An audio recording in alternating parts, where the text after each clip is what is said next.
기묘한 이야기를 좋아하는 엄마의 힐링 라디오의 어밀라예요. 오늘은 조금 다른, 하지만 더욱 신비로운 이야기를 들려드리려 합니다.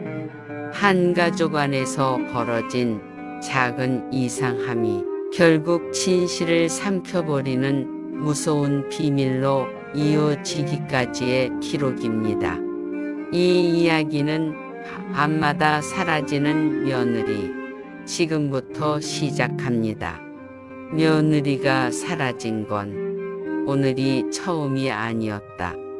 달빛이 희미하게 번지는 새벽 문틈 사이로 스치는 낯선 감촉에 잠에서 깬 나는 며느리 방의 문이 비어 있는 것을 보았다.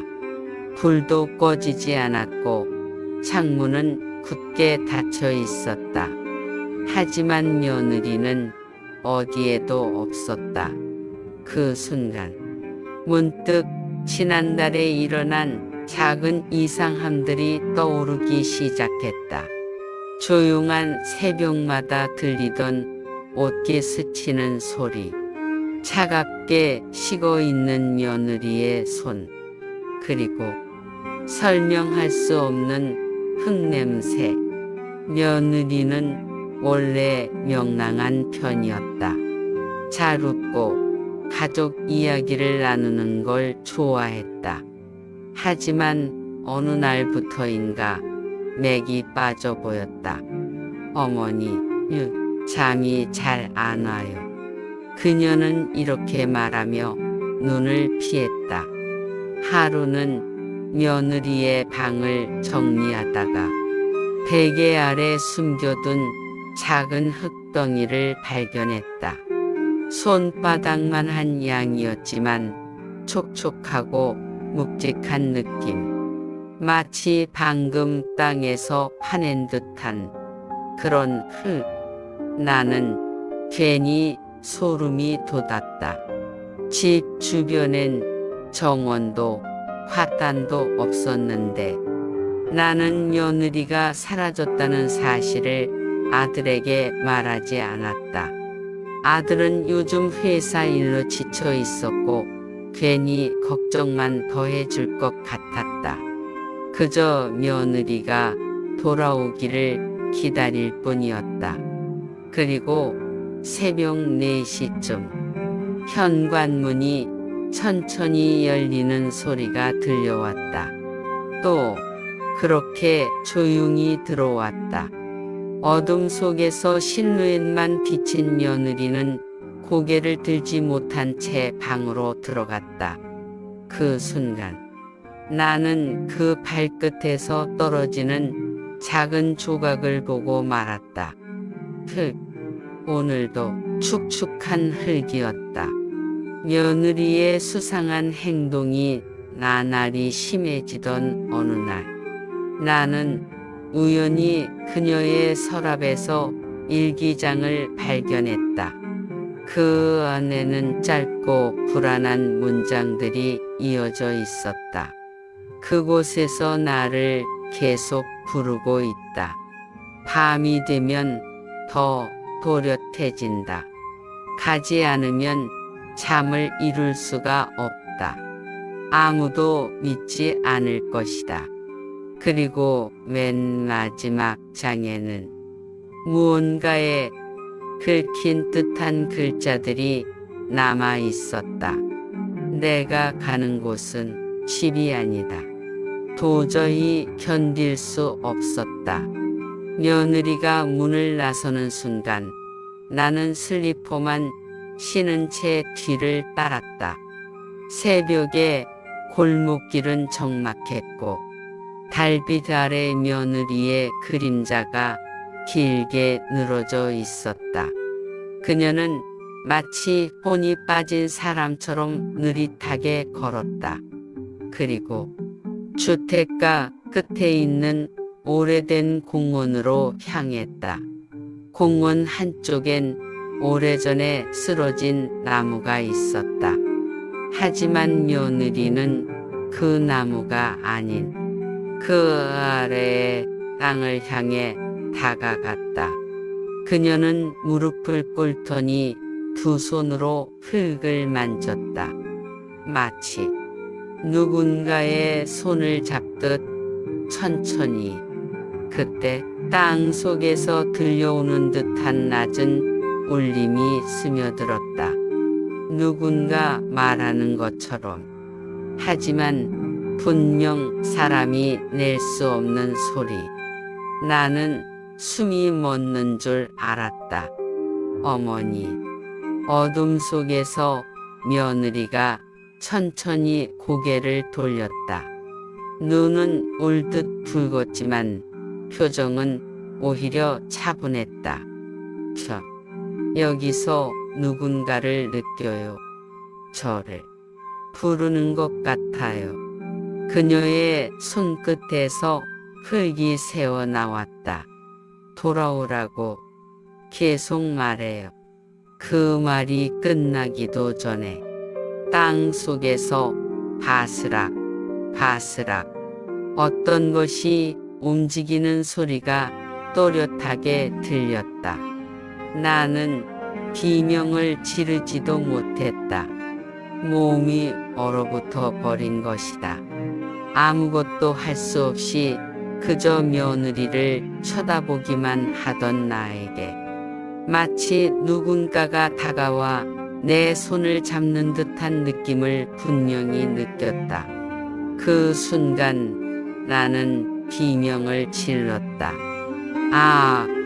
그러자 며느리가 천천히 나에게 다가와서 내 손을 잡고 있는 보이지 않는 무언가를 달래듯 말했다. 내가 보고 싶어 했던 사람을 데려왔으니 이제는 약속을 지켜줘요. 며느리가 말하는 보고 싶어 했던 사람은 나인 듯 했고 보이지 않는 존재는 그 말을 듣더니 내 온몸을 감싸 안는 듯 했고 거센 바람이 휘날리며 눈앞에는 흙덩이가 날렸고 나는 그대로 기절을 했다. 눈을 떠보니 며느리가 날 내려다보고 있었고 나는 안방에 누워 있었다. 이게 어떻게 된 일이야? 아가, 내가 왜 여기 누워 있어? 그랬더니 며느리가 어머니, 나쁜 꿈을 꾸셨어요. 안방에서 어머니의 신음소리가 들려서 왔더니 식은땀을 너무 많이 흘리시길래 제가 어머님 깨실 때까지 옆에 있었어요. 거짓말이야. 저건 분명히 거짓말이다. 며느리는 무엇을 감추고 있는 걸까? 그리고 그날 밤 날 끌어안던 존재는 무엇이었을까? 며느리는 그날 이후 아무 일 없었다는 듯 평범하게 지내고 있다. 하지만 나는 안다. 새벽마다 흙을 털어내는 그녀의 손. 지금도 간간히 들려오는 땅 속의 낮은 울림. 아들은 아무것도 모른다. 며느리는 여전히 밝고 친절한 며느리다. 그런데 오늘 새벽 또다시 어딘가에서 그 목소리가 들려왔다.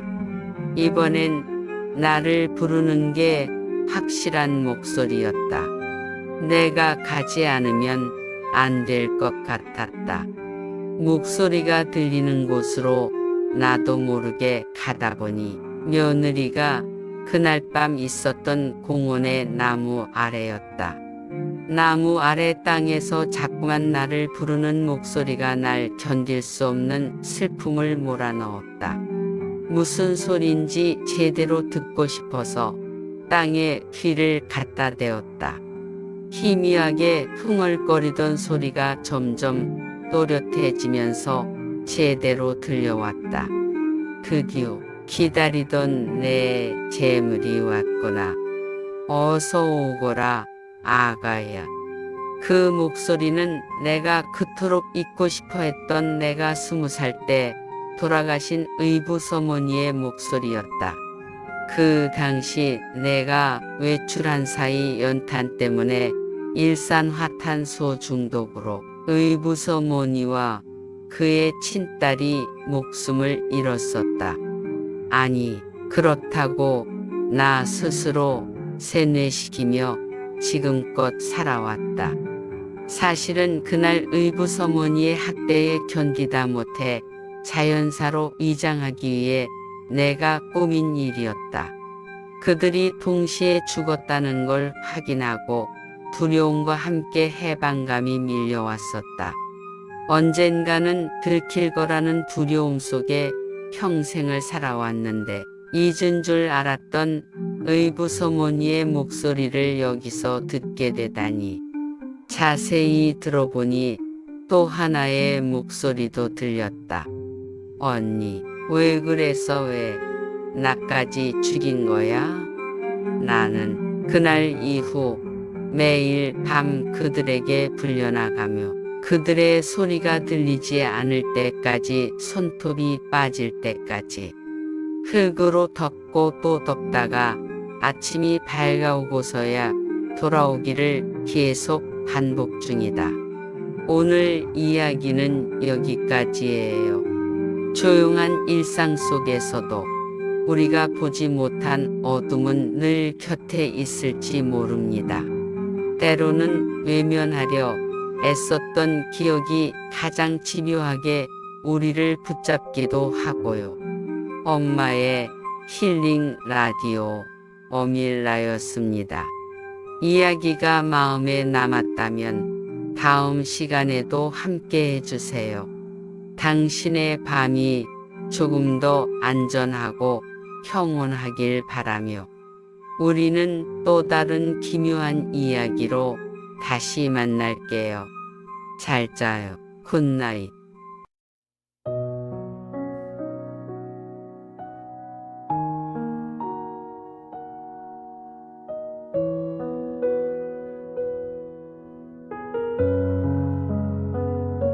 오늘 밤도 편안한 숨결로 깊이 잠들길 바라요.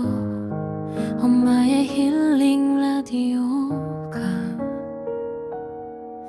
당신을 조용히 달콤한 꿈의 길로 안내해 줄게요.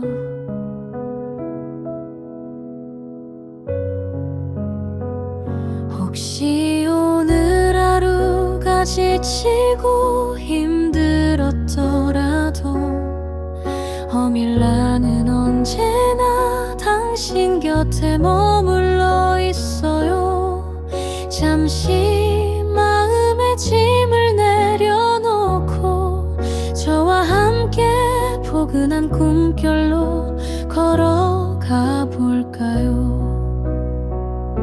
그곳에서 푹 쉬어 나오면 당신의 마음도 한결 가벼워질 거예요. 기억해요. 당신은 혼자가 아니에요. 지금 당장 힘내지 않아도 괜찮아요. 다만 당신의 작은 빛이 꺼지지 않기를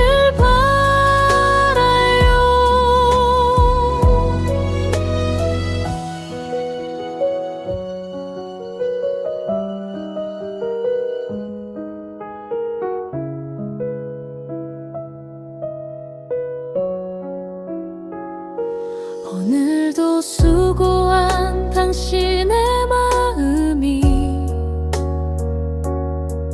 조용히 풀어지길 진심으로 바라요. 엄마의 힐링 라디오는 언제나처럼 당신을 따뜻하게 감싸줄 거예요. 세상의 소음에서 잠시 벗어나 당신만의 평온한 숨 바라보아요. 괜찮아요. 천천히 걸어도 돼요. 이 밤은 온전히 당신을 위한 시간이니까요. 꿈결 속에서 편안한 위로를 만나고 아침엔 더 가벼운 마음으로 깨어나길 바래요. 기억해요. 당신은 소중한 사람이에요. 조금 흔들려도 완벽히 괜찮아요.